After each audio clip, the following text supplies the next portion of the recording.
quarta-feira é dia do quê? De talk aqui do Fabricando Ideias. E já vou começar com coisa boa, com o Jorge. Tudo bem? Tudo bem, Paulo. Prazer estar aqui com vocês. Como que eu gosto de conversar com você, né? A gente, nos bastidores, a gente fica conversando assim, tomar aquele café gostoso aqui no Mirante e já bate aquele papo, né? Verdade. Porque agora você está falando muito no seu Instagram, que eu tô ali seguindo, Show. muito de espiritualidade. Isso. Me conta essa versão aí.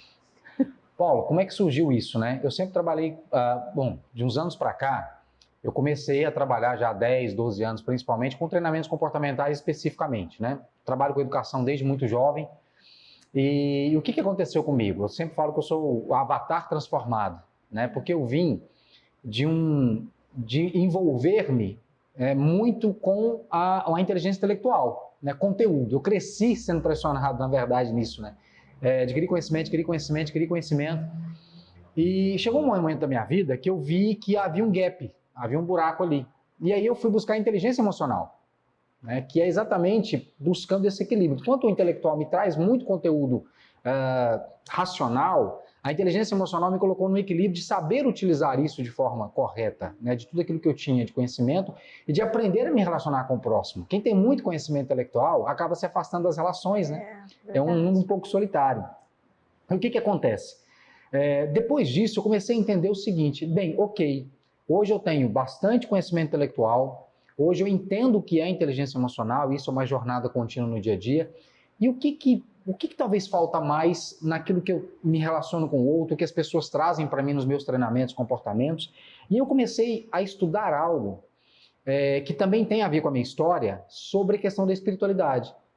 E aí veio e surgiu, e é algo, não é que seja novo, mas o debate e a discussão em cima disso é nova, que é da inteligência espiritual. Que detalhe, não tem nada a ver, bom, não é que não tem nada a ver, mas não está ligado diretamente à religiosidade. Isso que eu ia falar, não tem nada a ver com religião. Não, a religião é um caminho que você escolhe, e aí está tudo certo, sem julgamentos, que te direciona a esse desenvolver da inteligência espiritual. Mas a inteligência espiritual, na verdade, é o quê? É quando você consegue... Isso é didático, tá? Se você pega a inteligência intelectual, a gente vai olhar para o hemisfério esquerdo do cérebro, a inteligência emocional para o hemisfério direito, e a inteligência espiritual, até do ponto de vista didático, a gente diz que está no centro. Ele consegue trazer o equilíbrio e unir os dois. O que eu tenho de intelecto, o que eu tenho de emocional, e de que forma que eu posso usar isso em quê? Na busca do sentido do porquê eu estou aqui. Qual o propósito? Por que eu levanto todos os dias de manhã para fazer o que eu faço? Qual o resultado que eu quero alcançar com isso? A inteligência espiritual é que me dá essa resposta. E tá lá na Bíblia, tudo que você vem falando ali no seu Instagram, você pega lá, né? A Bíblia é a grande referência para mim, e aí vamos também trazer esse histórico. Eu fui criado dentro de um ambiente em que a leitura bíblica era muito forte. Mas, ao mesmo tempo, eu sempre tive muita liberdade de buscar a minha criatividade, buscar outros conceitos filosóficos. Hoje eu percebo o seguinte: a minha referência é a Bíblia, só que tem muita coisa que você pode buscar e que acaba tendo uma completude. Tá? O grande problema, as pessoas, mas falar de Bíblia, você está direcionando uma religião. Aí é que está. O problema é que muitas das religiões, elas utilizam a Bíblia para embasar uma doutrina religiosa que eu, homem, criei.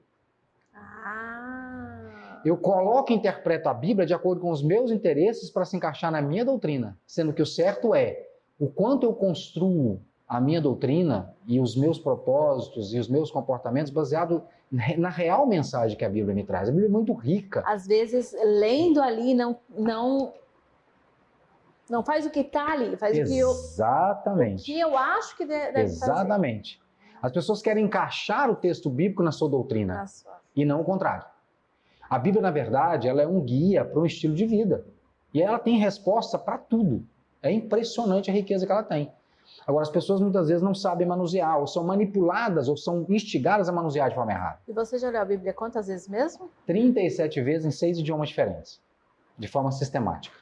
Muita intelectualidade. Intelectualidade aqui agora, né, meu povo?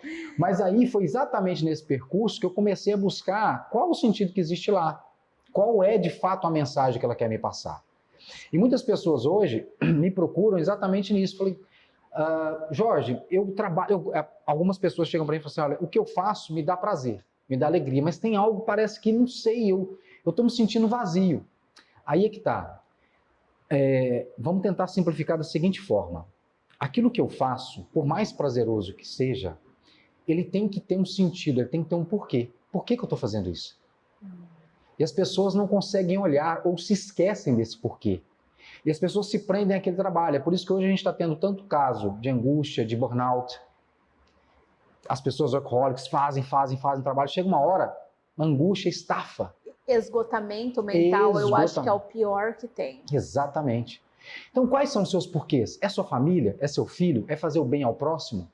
Por exemplo, eu fico muito triste quando alguém fala, eu vou fazer medicina porque medicina dá dinheiro. O propósito é dinheiro? Se o propósito for dinheiro, vai chegar um momento em que o seu organismo físico não vai suportar, o seu mental não vai suportar, porque é um trabalho muito desgastante no dia a dia. Quem conhece a rotina de um médico sabe. E ele vai começar a perceber que pelo dinheiro não vale a pena. Agora, se existir um propósito de fato em contribuir com o próximo, em ajudar o próximo, em pesquisar alguma coisa para avançar, o dinheiro é consequência.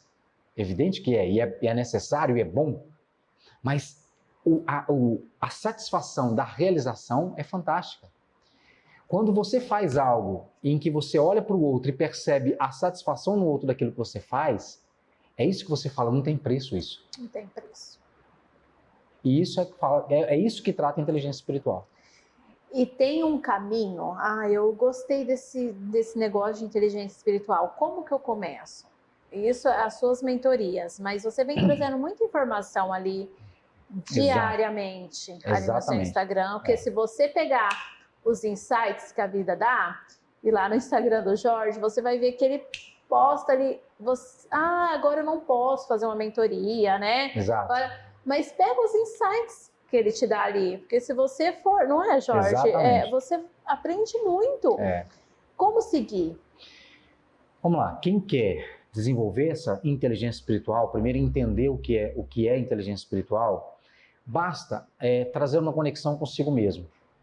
As pessoas acham que elas têm uma missão de transformar outras pessoas, transformar o mundo. Você não vai conseguir fazer isso sem que antes você se transforme, sem que antes você se conheça profundamente. Então, quando a gente fala de autoconhecimento, esse é o primeiro passo, é olhar para você. Como é que eu estou me sentindo? Quais são as minhas emoções? Aquilo que eu vivo no dia a dia, como é que eu estou reagindo a isso? E aí ter muita sinceridade com você mesmo. Com você precisa estar totalmente aberto.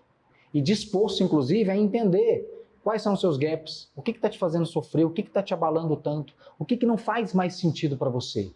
E muitas pessoas têm medo de encarar isso porque a dor que ela causa. Só que a gente tem que lembrar o seguinte, qualquer resultado que eu quero alcançar, eu tenho que pagar um preço por ele no primeiro momento. Hábitos bons provocam a necessidade de um preço a ser pago e de sacrifícios a serem realizados em curto prazo para que depois eu tenha consequências a longo prazo. Hábitos bons. Peraí, repete. Hábitos bons provocam a necessidade de eu pagar o preço e ter sacrifícios a longo prazo para que eu possa ter consequências positivas a longo prazo. Hábitos ruins me trazem prazer imediato, mas me trazem consequências ruins a longo prazo. Saber diferenciar isso é o fator mais predominante que tem. Paula não é Paula se ela não fizer aquilo que ela não gosta de fazer. Tem muita coisa que você tem que fazer que você não gosta de fazer. Mas se você fizer só o que você gosta, você não vai ser Paula. Não adianta. Tem gente que fala assim, olha, seria muito prazeroso se eu pudesse todo dia acordar 7 horas, 8 horas, 9 horas da manhã, comer só o que eu realmente gosto de comer. Mas existem situações que para eu alcançar determinados objetivos eu tenho que fazer o que eu não gosto. Então, esses dias eu ouvi até um podcast do pastor Cláudio Duarte com o Celso Portiolli, né? Que é do SBT também. E aí, deixa você falar dele. O Celso Portiolli estava falando sobre isso com ele e o Cláudio trouxe uma palavra muito sábia para ele. Ele falou assim, Celso, a verdadeira liberdade não está em fazer o que você só gosta de fazer. A verdadeira liberdade está em você poder decidir, escolher, fazer o que você não gosta de fazer, olhando para um resultado mais à frente. Então é preciso as pessoas terem essa percepção desse autoconhecimento, ter um sentimento de gratidão pela vida. Isso às vezes é muito clichê, se fala muito nisso, mas quando eu falo de gratidão é você entender o seguinte, tudo que eu conquisto na minha vida e todas as circunstâncias que existem comigo, nada é por acaso, eu não estou aqui no mundo a passeio. Como é que eu olho para os fatos que me acontecem? É um processo de aprendizado e crescimento, e eu sou grato. E não só ficar reclamando, né? Porque Exatamente. tem aquela coisa da pessoa que muito reclama, só acontece coisa ruim com ela. Exatamente. Porque ela reclama, ela puxa tanta coisa ruim que ela só reclama. E as pessoas esquecem o seguinte, nas minhas meditações antes do dia começar, eu peço a Deus sempre o seguinte, me livre, na oração do Pai Nosso, né? A famosa oração do Pai Nosso, me livre de todo mal. E às vezes acontece determinadas circunstâncias, a gente começa a reclamar, será que realmente aquela circunstância não é uma circunstância para te livrar do mal muito pior? E ele está exatamente respondendo essa oração? Quando eu falo de espiritualidade e sem deslocar dessa questão da religiosidade, eu falo para as pessoas se conectarem, e aí vem o terceiro ponto, as pessoas se conectarem com essa divindade que é criadora de um universo independente do Deus que você acredita. Está tudo certo. Mas é entender que existe algo maior que te formou de alguma forma. E aí o mais belo é que entenda o seguinte, se existe um criador, a centelha divina está em você. Existe algo dele em você. Toda a criação tem a assinatura do criador. Eu consigo hoje, se eu estudar, eu consigo pegar um quadro, mesmo que não tenha assinatura de Van Gogh, e conseguir definir, isso é um Van Gogh. Porque existe uma característica específica dele lá. Em cada um de nós existe essa característica do Criador. Agora, Van Gogh não pintou vários quadros do mesmo jeito e com a mesma imagem. Da mesma forma, quem nos criou nos fez de maneiras diferentes. Para quê? Para que eu possa completar você de alguma forma. E aí o último aspecto é olhar para o quanto você está contribuindo na vida do outro. Isso é desenvolver inteligência espiritual.